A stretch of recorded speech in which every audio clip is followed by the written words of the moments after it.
स्नान और नहाने में अंतर। एक धार्मिक प्रेरक प्रसंग। एक बार देवी सत्यभामा ने देवी रुक्मणी से पूछा कि दीदी, क्या आपको मालूम है कि श्री कृष्ण जी बार बार द्रौपदी से मिलने क्यों जाते हैं? कोई अपनी बहन के घर बार बार मिलने थोड़ी ना जाता है। मुझे तो लगता है कुछ गड़बड़ है। ऐसा क्या है जो बार बार द्रौपदी के घर जाते हैं? तो देवी रुक्मणी ने कहा, बेकार की बातें मत करो। ये बहन भाई का पवित्र संबंध है। जाओ, जाकर अपना काम करो। ठाकुर जी सब समझ गए और कहीं जाने लगे। तो देवी सत्यभामा ने पूछा कि प्रभु, आप कहाँ जा रहे हो? ठाकुर जी ने कहा कि मैं द्रौपदी के घर जा रहा हूं। अब तो सत्यभामा जी और बेचैन हो गई और तुरंत देवी रुक्मणी से बोली, देखो दीदी, फिर वही द्रौपदी के घर जा रहे हैं। कृष्ण जी ने कहा कि क्या तुम भी हमारे साथ चलोगी? तो सत्यभामा जी फौरन तैयार हो गई और देवी रुक्मणी से बोली कि दीदी, आप भी मेरे साथ चलो और द्रौपदी को ऐसा मजा चखा के आएंगे कि वो जीवन भर याद रखेगी। देवी रुक्मणी भी तैयार हो गई।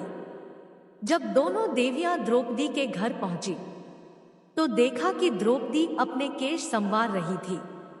जब द्रौपदी केश संवार रही थी तो भगवान श्री कृष्ण ने पूछा, द्रौपदी क्या कर रही हो? तो द्रौपदी बोली, भैया केश संवार के अभी आई। तो भगवान बोले, तुम काहे को केश संवार रही हो? तुम्हारी तो दो भाभी आई है, ये तुम्हारे केश संवारेगी।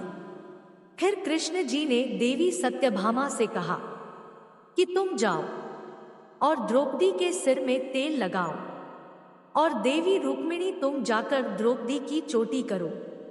सत्याभाम जी ने रुक्मणी जी से कहा, बड़ा अच्छा मौका मिला है। ऐसा तेल लगाऊंगी कि इसकी खोपड़ी के एक एक बाल तोड़ के रख दूंगी।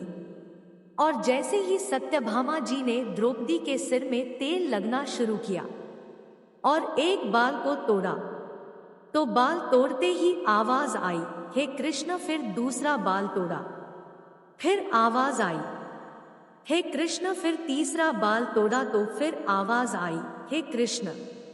सत्यभामा जी को समझ नहीं आया और देवी रुक्मणी से पूछा, दीदी, आखिर ऐसी क्या बात है? द्रौपदी के मस्तक से जो भी बाल तोड़ती हूं तो कृष्ण का नाम क्यों निकल कर आता है? रुक्मणी जी बोली, मैं तो नहीं जानती। पीछे से भगवान बोले, देवी सत्यभामा, तुम देवी रुक्मणी से पूछ रही थी कि मैं दौड़ दौड़ कर इस द्रौपदी के घर क्यों जाता हूं, क्योंकि पूरे भूमंडल पर, पूरी पृथ्वी पर कोई संत, कोई साधु, कोई सन्यासी, कोई तपस्वी, कोई साधक, कोई उपासक ऐसा नहीं हुआ जिसने एक दिन में 3.5 करोड़ बार मेरा नाम लिया हो। और केवल द्रौपदी ऐसी है जो एक दिन में 3.5 करोड़ बार मेरा नाम लेती है।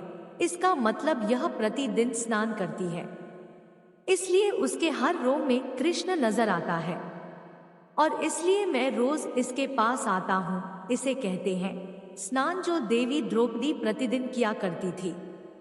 हम जो हर रोज साबुन, शैम्पू और तेल लगाकर अपने तन को स्वच्छ कर लिया, इसको केवल नहाना कहा गया है। जब नारायण से पूछा गया, ये 3.5 करोड़ रोम छिद्र से क्या मतलब है, तो नारायण ने कहा, जब मनुष्य 3.5 करोड़ बार भगवान का नाम ले लेता है तब जीवन में एक बार उसका स्नान हो पाता है। इसको कहते हैं स्नान। जय जय श्री राधे कृष्णा जी। दोस्तों, अगर आपको कहानी अच्छी लगी हो तो वीडियो को लाइक कीजिएगा और चैनल पर नए हो तो चैनल को सब्सक्राइब कीजिएगा।